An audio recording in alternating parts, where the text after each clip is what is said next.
إن الله يحكم ما يريد صدق الله العظيم. الحمدللہ سورۃ النساء ہماری مکمل ہو گئی تھی. آج سورۃ المائدہ سے درس ہو رہا ہے. المائدہ اس کے معنی آتے ہیں ایسا دسترخوان جس پر کھانا لگا ہوا ہو، کھانے سے بھرا ہوا دسترخوان، جس کو کہا جاتا ہے اردو میں کہ ایسا دسترخوان جس پہ کھانا چن دیا گیا ہو، یعنی کھانا لگا دیا گیا ہو. اس سورت کے آخر میں آخری رکوع میں یہ بات آ رہی ہے کہ حضرت عیسیٰ علیہ السلام کے حواریوں نے حضرت عیسیٰ علیہ السلام سے یہ درخواست کی، هل يستطيع ربك ان ينزل علينا مائدة من السماء، کیا آپ کا رب اس بات کی طاقت رکھتا ہے کہ وہ آسمان سے ایسا دسترخوان اتار دے جس کے اوپر کھانا لگا ہوا ہو. حضرت عیسیٰ علیہ السلام ان کی یہ درخواست سن کر پریشان ہو گئے اور کہا ابھی ان کو یقین نہیں آیا اللہ کی قدرت کا، جس نے آسمان کو اوپر ٹھہرایا ہوا ہے، زمین کو نیچے بچھایا اور اس کو ٹھہرایا ہے، آسمان کو گرنے سے روکے ہوئے ہے، تو ابھی تک ان کو اس بات کا یقین نہیں ہے کہ اللہ یہ بھی کر سکتا ہے. اس لیے کہا اتقوا اللہ، اللہ سے ڈرو، کہ تم کس طرح کی بات کہہ رہے ہو.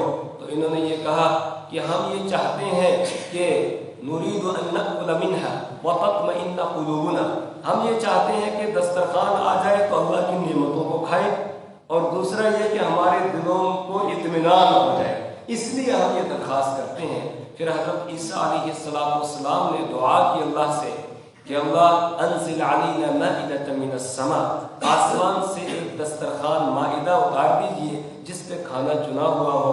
اللہ تعالیٰ نے دسترخوان اتار دیا. تو یہ واقعہ اس صورت میں بیان کیا گیا، اس واقعے پر ہی صورت کا نام سورۃ المائدہ رکھ دیا گیا. میرے استاد محترم حضرت مفتی فیض الوحید صاحب نور اللہ مرقدہ وہ فرماتے تھے کہ یہ صورتوں کے جو نام ہوتے ہیں، کبھی صورت میں کوئی اہم واقعہ ہوتا ہے، اس واقعے کی وجہ سے صورت کا نام رکھ دیا جاتا ہے. جیسے سورۃ البقرہ ہے تو اس میں گائے کا ایک واقعہ آیا، اس پر صورت کا نام رکھ دیا گیا. سورہ آل عمران ہے، اس میں عمران کی آل اولاد یعنی حضرت مریم رضی اللہ تعالی عنہا کا تذکرہ آیا ہے، تو اس لیے سورت کا نام سورہ آل عمران رکھ دیا گیا. اور کبھی ایسا ہوتا ہے کہ سورت کا جو مضمون ہوتا ہے تو اس مضمون پر سورت کا نام رکھ دیا جاتا ہے.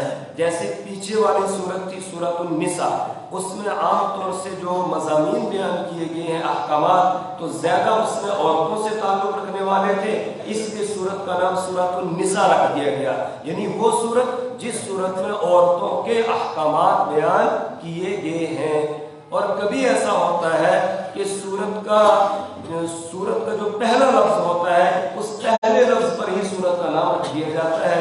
جیسے سورہ طٰہٰ، شروع میں لفظ آیا طٰہٰ، اسی پر سورت کا نام ہی سورہ طٰہٰ رکھ دیا گیا. اسی طریقے سے یاسین، شروع میں نام آ گیا یاسین، اسی پر سورت کا نام سورہ یاسین رکھ دیا گیا. الرحمن علم القرآن، شروع میں رحمان کا لفظ آیا، اسی پر سورت کا نام سورہ رحمان رکھ دیا گیا. قاف والقرآن المجید، شروع میں قاف یہ لفظ آیا، اسی پر سورت کا نام قاف رکھ دیا گیا. صاد، یہ سورت کے شروع میں لفظ آیا، اسی پر نام سورت کا سورہ صاد رکھ دیا گیا. تو یہ تین وجہیں ہوتی ہیں فرمایا نام رکھنے کی. ایک تو یہ کہ کوئی اہم واقعہ ہوتا ہے اس پر نام رکھا جاتا ہے. کبھی ایسا ہوتا ہے کہ سورت کا جو مضمون ہوتا ہے اس مضمون کی وجہ سے اس کا وہ نام رکھ دیا جاتا ہے. جیسے سورہ اخلاص اس کی ایک مثال ہے.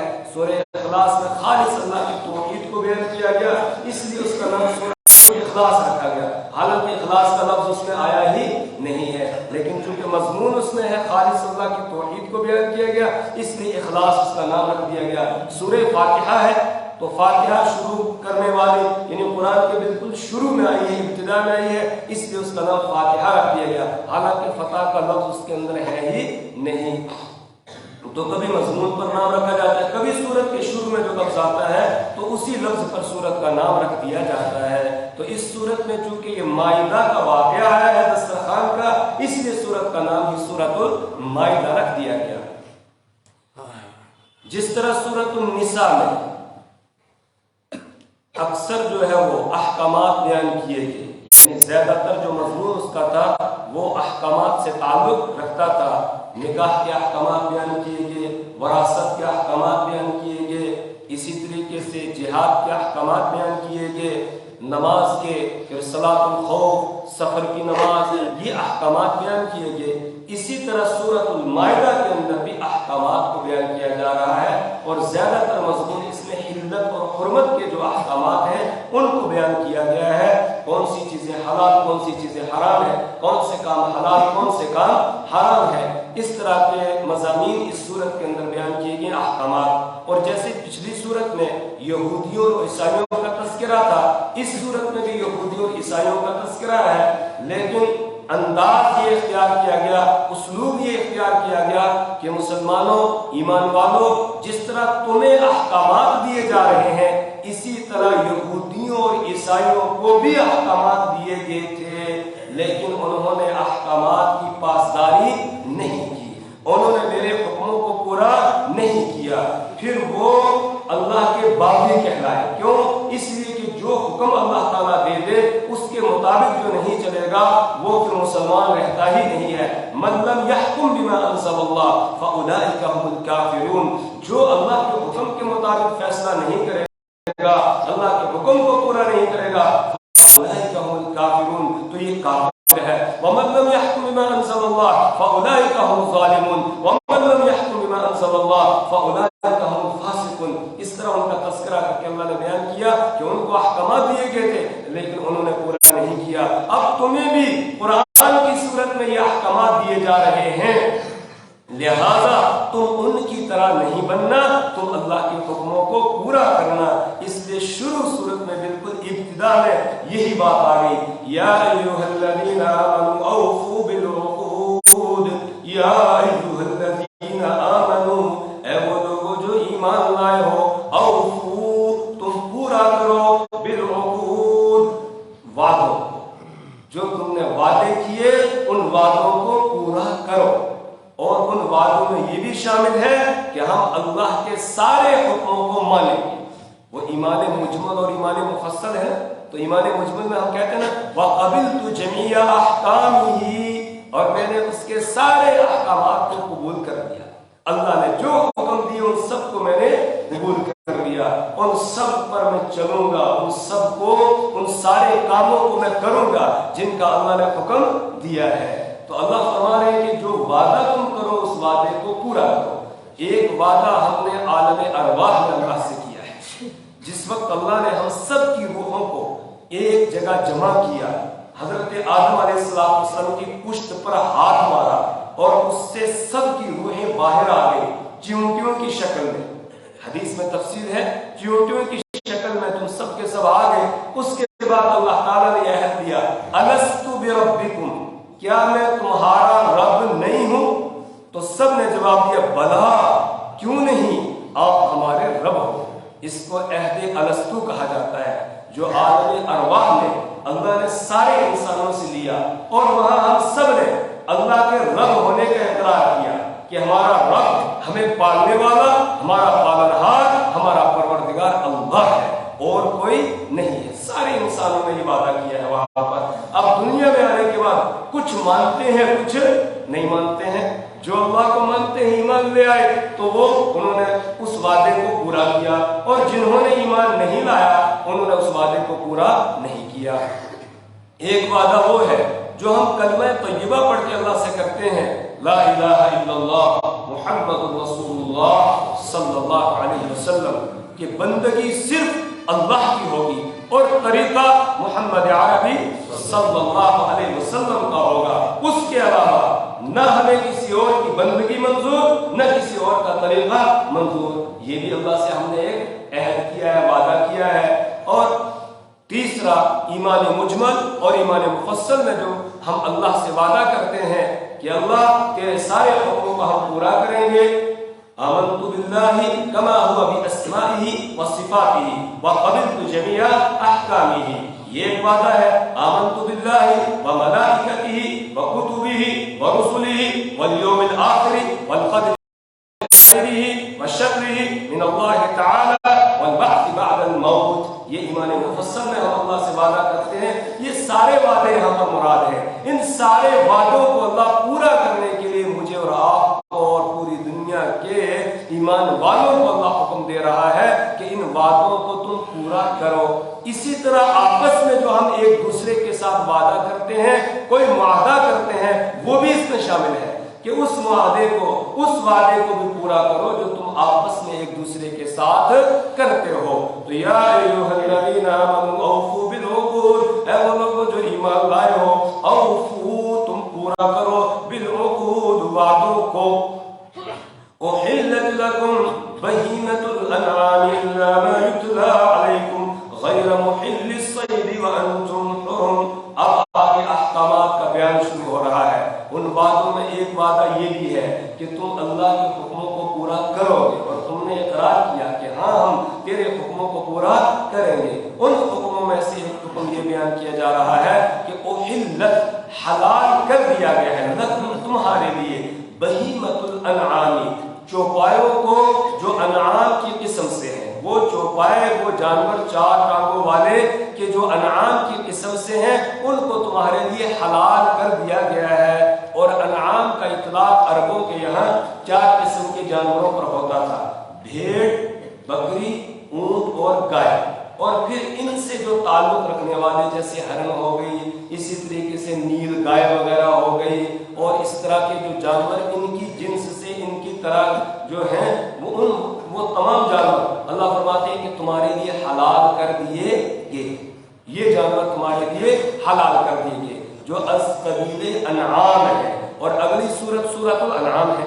اس سورۃ الانعام میں ان انعام کی تفصیل بیان کی گئی, اور وہاں بتایا گیا ثمانیۃ ازواج, 8 قسم کے جانور ہیں جو تمہارے لیے حلال کیے گئے ہیں. لیکن وہ 8 قسمیں کیسے بنتی ہیں, نر اور مادہ دونوں کو الگ الگ شمار کر کے. بھیڑ ہے تو بھیڑو, اسی طریقے سے بکرا, بکری 4 ہو گئے, اونٹ, اونٹنی یہ ہو گئے 6, اور گائے اور بیل یہ ہو گئے 8. تو یہ 8 قسم کے جانور یہ تمہارے لیے حلال کر دیے گئے ہیں, لہذا ان کو کھاؤ, ان کے علاوہ دوسرے جانوروں کو نہیں کھانا. ہاں جو ان کی طرح والے ہیں ان کو کھا سکتے ہیں, اس کے علاوہ جو ہے وہ تمہارے لیے حرام کیے گئے ہیں. الا ما یتلی علیکم, مگر وہ جانور یتلی علیکم جو تلاوت کیے جائیں گے, علیکم تم پر. یعنی اگر آگے تیسری آیت کے اندر اسی صورت میں آ رہا ہے کون کون سے جانور تم پر حرام کیے گئے ہیں.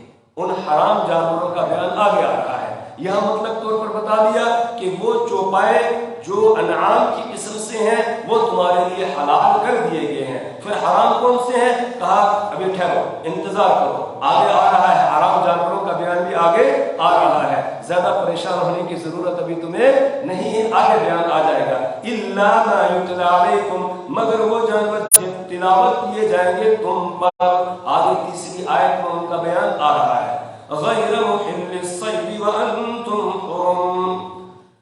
آگے ایک مسئلہ بیان کیا جا رہا ہے کہ یہ انعام جو چوپائے ہیں یہ تمہارے لیے حلال ہے, البتہ ان میں سے جو شکاری جانور ہیں, نیل گائے ہے, ہرن وغیرہ ہے, اسی طریقے سے جنگلی بکری ہے, اسی طرح جنگلی جو ہے وہ گائے ہے, یہ جو جانور ہیں جو شکاری جانور کہلاتے ہیں اور حلال ہیں. تو اگر تم احرام کی حالت میں ہو, حج کا یا عمرے کا تم نے احرام باندھا ہو, پھر جو شکار والے جانور ہیں, صید جن کو کہا جاتا ہے, وہ تمہارے لیے حلال نہیں ہے. احرام کی حالت میں جو عام حالات میں شکاری جانور تمہارے لیے حلال تھے, جنگلی بکری, جنگلی مرغا وغیرہ, مور یا اسی طرح کے جو جانور ہیں یہ تمہارے لیے حلال تھے. لیکن جب تم نے احرام باندھ لیا, احرام کی حالت میں اب یہ شکاری جانور تمہارے لیے کھانا حلال نہیں ہے. البتہ جو پالتو جانور ہے گھروں میں, جیسے بکری ہے, اونٹ ہے, گائے ہے, بھینس ہے, جو گھر میں پالا ہوا مرغا ہے, یہ جو گھروں میں پالے جاتے ہیں یہ تم کھا سکتے ہو احرام کی حالت میں ہی. لیکن جو صید سے تعلق رکھتے ہیں, شکار والے جانور ہیں جن کو تم شکار کر کے لاتے ہو, ان جانوروں کا کھانا تمہارے لیے احرام کی حالت میں جائز, یعنی احرام کی حالت میں تم ان کو شکار نہیں کر سکتے ہو.